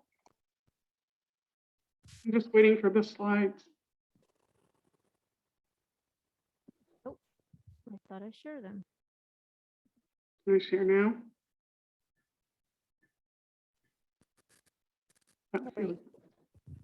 Thank you. So welcome to the report of the Ad Hoc Committee on Digitally Enhanced Teaching and Learning. This year, we are chaired by Penny Ann Dolan from Poly and me, Lisa Kammerlacher from the Tempe campus.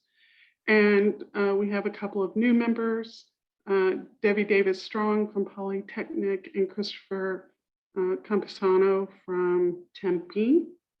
And our ex officio group has changed slightly. Obviously, Eduardo Pagan is the Senate president, and Gemma Garcia is joining us from the Provost's office. She is a Provost Fellow this year, and she has an exceptional background in instructional technology. Moving on. So we have, we've been an ad hoc committee, and as an ad hoc committee, part of what we've been doing is forming, figuring out where we have a space in the academic senate or the university senate. So we know that we're advocates for the faculty and AP voice in decision-making regarding instructional technology. We attend the ITech meeting, that's the Instructional Technology Advisory Committee of UTO, on a regular basis, and we bring that information to you. We hear from Ed Plus. That Pearson project last year was a good example of that. And when issues bubble up from schools and colleges, we hear about those as well and try to find the best place or people to help address that. We are really trying this year to do as much communication as possible. This report is one of those things that's kind of a normal part of the process, but we're also going to be trying to use the Senate dashboard and blog on a regular basis. So one of the things we'll be doing, Penny's going to talk about, but we are going to try to keep you updated as best as possible and really appreciate as senators, your promotion of the dashboard as a way to help find out about things related to instructional technology. And then, as always, trying to promote peer training options. We found last year that that was a very strong component of the learning process for faculty, that they enjoy learning from peers the most. So, okay, moving on. Okay. And I'm going to turn it over to Penny. All right, thank you. I just want to stress something that Lisa said, is that too often we run into faculty members who say, oh, I don't know anything about the Senate, I don't pay attention, or I don't hear. And I think it really behooves the senators to kind of push out there and say, this is part of your career, this is your governance group. And so we really do hope that you promote the Senate dashboard and the Senate site. So what I'm going to talk about just briefly is I've gotten some responses back on a form that was sent out kind of selectively, sort of testing it, where we're trying to find faculty that are doing really interesting things with technology and their pedagogy, and not just those that sort of swim in a tech sea like my major does. And the responses were good. And what I'd like to ask at this point is for, and either we'll send an email out on this, but if you could take take this form and send it out to your constituents where you are. Is anyone doing some interesting things with technology and their pedagogy that they would like to share with other faculty? I believe we're going to have our first tech talk. It's in January, I believe. Lisa, we have to confirm on that. So anyway, that's really important, spreading the word. And and there's wording on the form, and I can send it out also in an email. So that's really important. That'll be on the blog. Can I get the next slide? And then there's two updates just to let you know about. One is we now have a site license for Question Pro, and which obviously is a survey solution designed for academic research. It's quite powerful.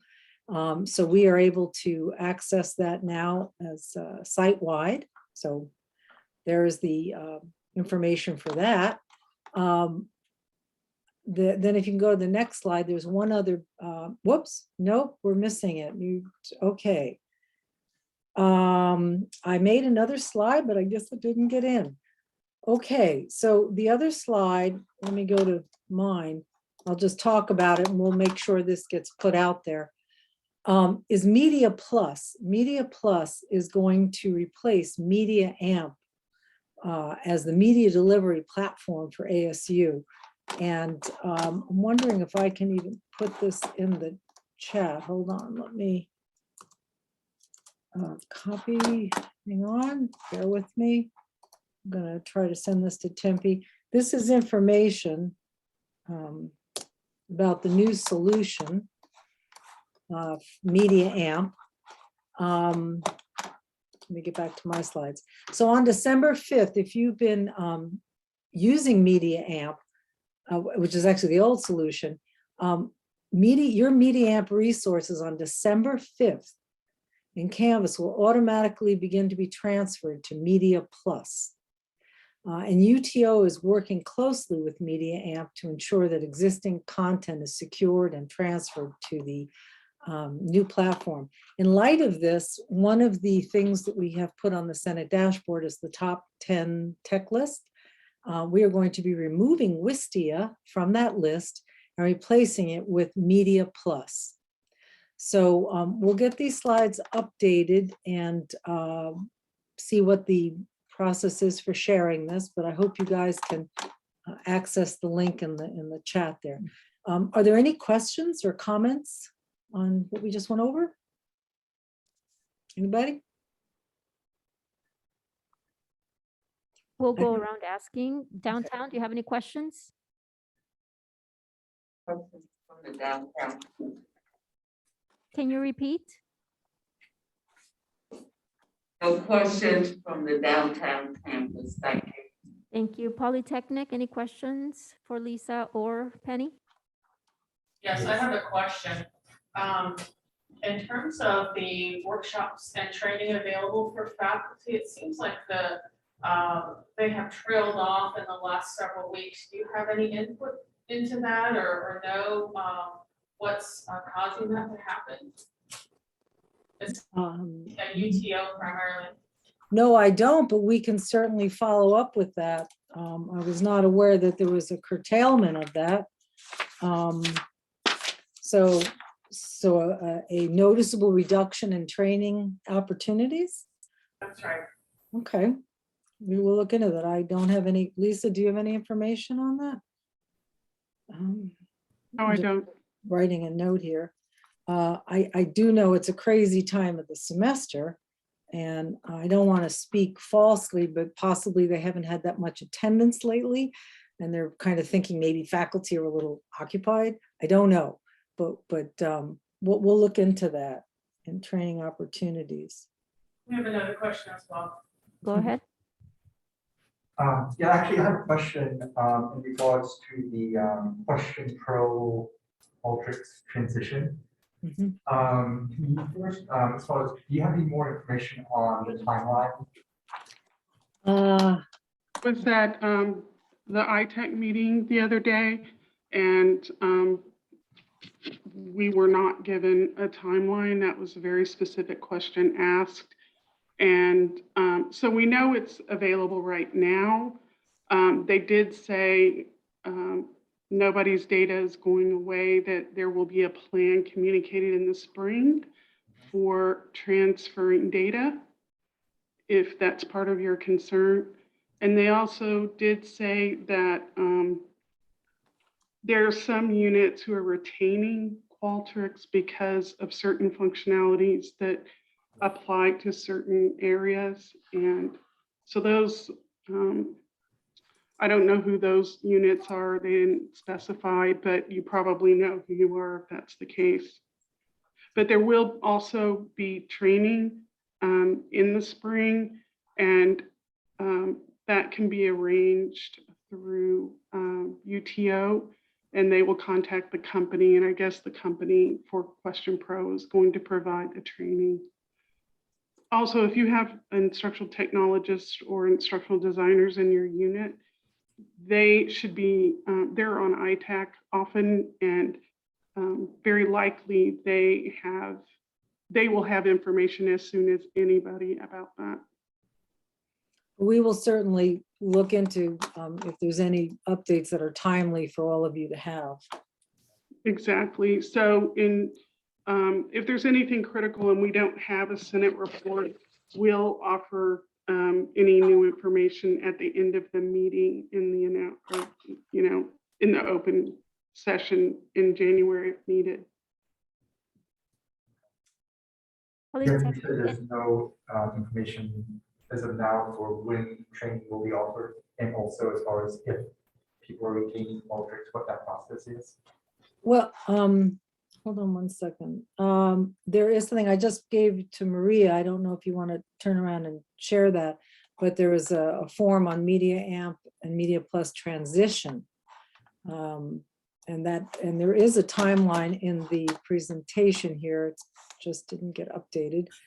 I think it's December 5th is when the transition will happen. So I'm sure there's going to be training around that time, but they're saying it's going to be somewhat transparent to you. Okay. Well, Any other questions from Polytechnic? Good. Tempe? No questions from Tempe. Thank you. I have a couple of questions. Senator Donald Frost.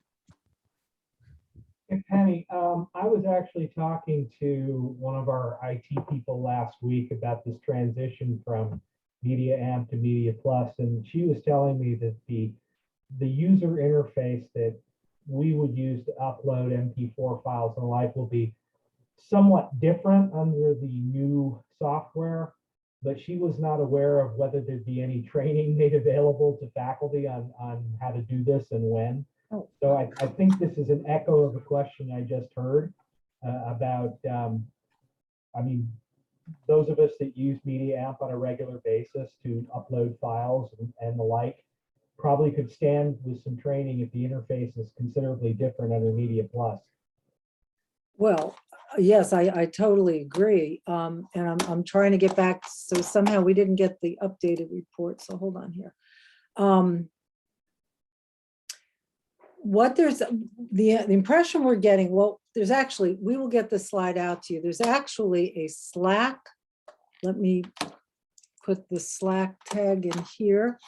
Give me a second. I'm maneuvering between numerous screens. Okay, I just gave that to Maria. That's the Slack tag. I don't have a ton of information about the format at this second, but this is something we're going to be looking at closely because I know so many people are uploading videos. What they were really concerned about was that the transition would not affect you. You know, all your information is retained. It's going to be it's going to be ported over to the new platform. I knowing the teams as I do, I guarantee you there's going to be training probably announced. I don't want to promise for them, but I would say around the first week of December, because that's when the whole process is going to start. But we will definitely look into that and get an email out to all of you about that. So when will there be training? There is a, let me just see, have you been able to access the Media Amp transition questions? Did that get, there it is. So there's Media Amp, Media Plus support. If you look in the chat. Yeah, I'm getting a authentication error when I try to open the Google Doc. That might be on my end. We can provide that support after the meeting and provide all Yeah. the links and all that information. We're might- going to move on to the next question from Chad Kennedy. Hi, Penny. It's kind of related to what everybody else is asking. It sounds like just if you have, for example, videos on Wistia, is it just automatically going to be ported over to Media Plus? How's that Not work? Wistia. Okay. Media Amp will be ported to Media Plus. Wistia, I've been using Wistia for years. It's never been officially the video platform, partly because we don't have the amount of licenses to do that. So sadly, Wistia, as of this moment, that's not going away. Okay. That's my understanding, because if it is, I'm gonna have 10 years of stuff go off the smoke. So, That was the alarms that would go off in my head. as far as I'm aware, Wistia is not going away, but the big porting is from a Media Amp to Plus. Okay, thank you. Okay, the next question is from Senator Tina Salver.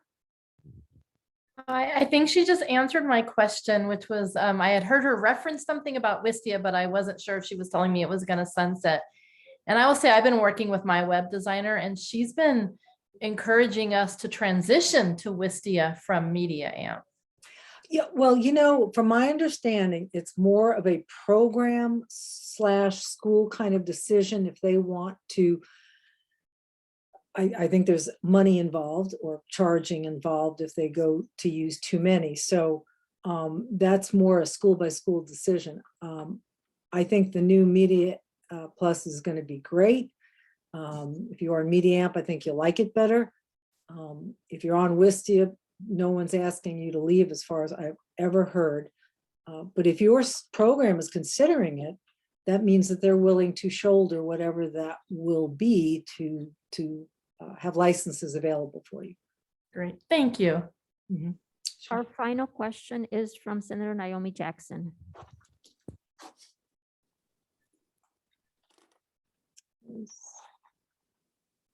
Senator Jackson, do you still want to ask your question? Yes, sorry. I wanted to know, will Question Pro be free to faculty? Question. Oh, you mean? Yes, and it's currently available. Yes, yes. And students. Yeah. And they're going to move the data, as it said in our presentation, from Qualtrics to Question Pro in the spring. So there will be time to, ask questions, get training and so forth for that. We will definitely send an update about when training begins and any other information. Thank you. All right, thank you, Lisa, and thank you, Penny, for your work in this area. Much needed, as you can see. Pauline Davies, Chair of the Research and Creative Activities Committee, has a quick report for us. Yes, thank you very much, Eduardo. So I'll just briefly mention what we were doing last year and what we want to continue with. We were looking at the use of illegally obtained data in research. And we created a flow chart to show when people could use that data. But there's just one piece missing at the end, and who is going to assess the ethics of using it? If it's legal to use it, should there be some sort of ethical look at it to see whether that it should be allowed? And that's what our committee will be looking at.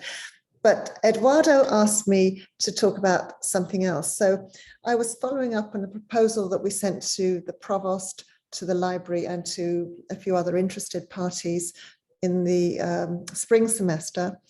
And this pertained to our proposal on help to publish in open access journals. We want to enable faculty to pay for publishing. And our modest proposal was really asking the provost for $30,000 a year, and later on the foundation for $50,000 a year to enable people to pay to publish in the journals, which is a really great idea because more and more journals are becoming open access, and it enables people around the world to see your work and creates better impact. But in the course of following up, I was speaking to Jim O'Donnell, who is the university librarian, and he told me that he and Knowledge Enterprise are coming up with a new proposal, a much bigger one, to enhance the accessibility of our faculty work to the community at large and to the public and to other scientists. He's particularly focusing on scientists. Now, I can't really speak very much about his proposal because it's not mine, but he's been in contact with Eduardo and he's going to be speaking to the Senate Library Liaison Committee. And in terms of our proposal, our Senate proposal, where does this fit in? Well, I think his bigger proposal will embrace ours. So I'm actually very hopeful. So I think that that could be good news for us and for the faculty at large.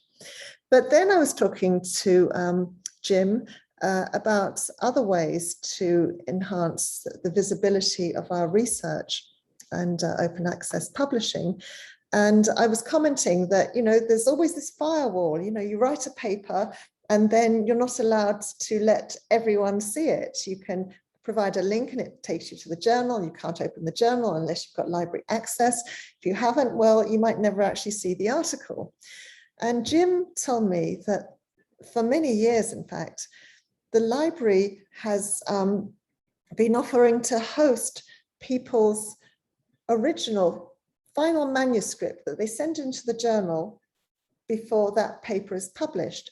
If you hand it to the library, they will negotiate with the journals to allow you to use the link that they have, and you can put it in your website, you can put it in emails, you can put it anywhere.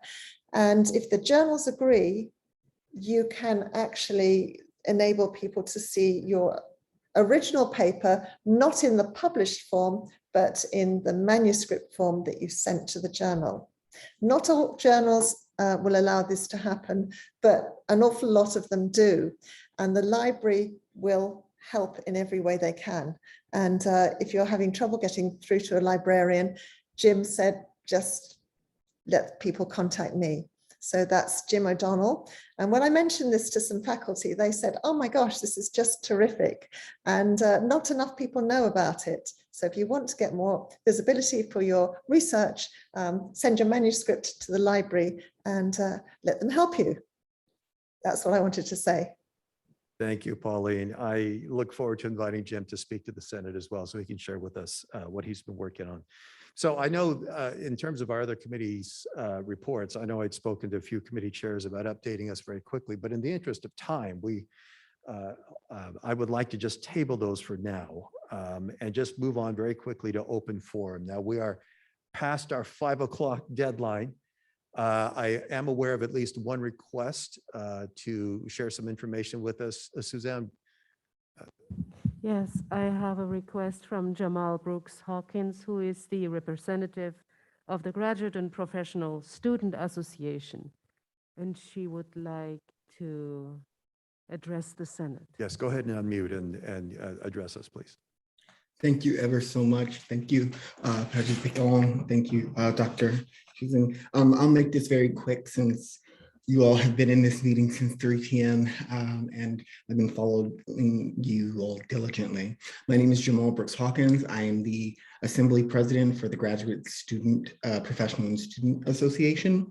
And today I'm just here to ask for some of the faculty Senate support in 2 major ways. One, you all addressed a little bit earlier in the meeting, in which the Multicultural Student Center, the support that's needed is moving the project forward. And so we would really like to have more conversations with faculty around crafting those narratives, what those mechanisms look like, and also how we redirect narratives, because oftentimes they get derailed and really focused on one incident. And not saying that that incident and the follow-up things shouldn't be addressed, but we have a larger concern in actually moving the project forward. So that's the one. The other is that we are going to have a couple of follow-up events to a graduate college TARA town hall that Dean Wentz participated in. We're really going to focus at the college level. So we would really like faculty and director support and on speaking on those panels. I can get more information to you all about those, but we would like to start crafting those and then having them in the fall so that both the faculty and graduate students can work together to make sure that the stress of financial burden isn't one that encompasses the degree of stress to not finishing. Thank you for your time again, and I will yield or take any questions that anyone has. You know, I don't see any questions or hear any questions, but I will tell you this. Thank you so much for joining us today. I look forward to cooperating with you and to find ways that we can support one another. So we will then follow up. I will follow up with you after this meeting then about seeing how we can strengthen our connections. So thank you so much. Thank you. All right.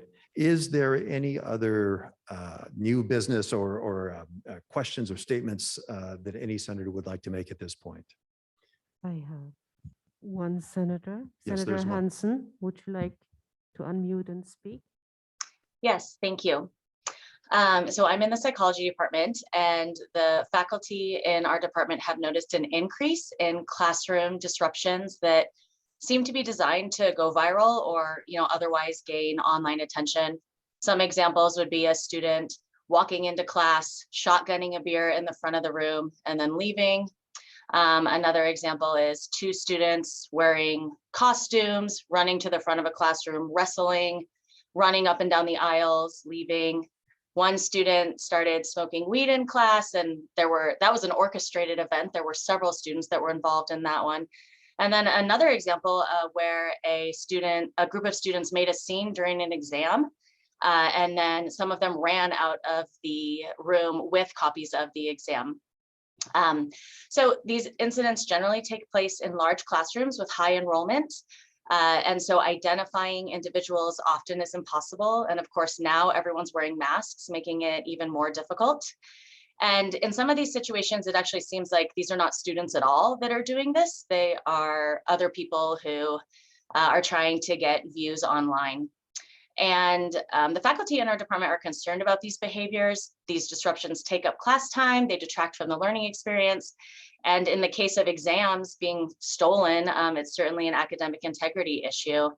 And really, it may be only a matter of time before one of these incidents poses a real threat or danger in the classroom, whether as a direct response from the perpetrator's actions or as the indirect result of another student in the classroom's reactions. So I wanted to bring this up because if we're seeing an increase in our department, I figured other faculty have noticed or might have examples as well. And I think it would be something that the Senate should formally consider so that faculty can feel empowered in these situations to do the right thing and also safe and supported. Thank you for that report. I share your alarm. I'm just now learning about this. And so thank you for bringing this to our attention. I will follow up with you afterwards to see what we can do then to provide support to all of our colleagues throughout ASU. So thank you again for that report. Are there any others? There may be. Give me 1 second. No. Do you have anything? No, nothing All from my right, end. seeing none, hearing none, I now declare this meeting closed. Have a good break, everyone, and a happy end of the semester. No.